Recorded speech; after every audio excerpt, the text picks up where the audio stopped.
जाला बाऊ उठाइए गे आ देवघर के मेला घुमाए बहुगे बाबा से दर्शन करे बहुगे देवघर के मेला घुमाए बहुगे बाबा से दर्शन करे बहुगे बाबा से दर्शन करे बहुगे।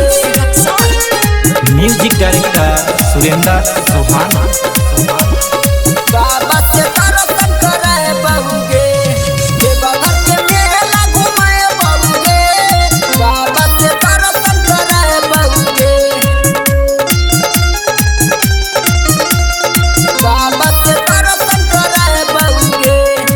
भरलोटा जाला त बाबा बच्चा गइले बलबा में बोला त गइले बलबा में बोला त गइले भरलोटा जाला त बाबा बच्चा गइले बलबा में बोला त गइले सुइया पहाड़ तू चढ़ी हे गे बाबा के दर्शन करी हे गे देवघर के मेला घुमाए बहुगे बाबा से दर्शन करे बहुगे बाबा से दर्शन करे बहुगे।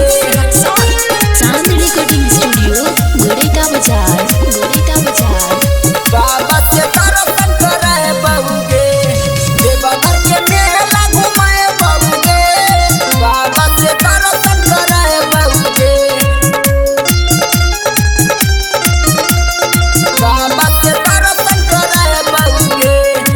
पिसला भंगिया हम तो के पिए बहु सुरिंदर जी से हम किन के लिए बहु सुरिंदर जी से हम किन के लिए बहु पिसला भंगिया हम तो के पिए बहु सुरिंदर जी से हम किन के लिए बहु रात के सबरिया के संग जाइए बाबा के दर्शन कइए देवघर के मेला घुमाए बहुगे बाबा के दर्शन करे बहुगे।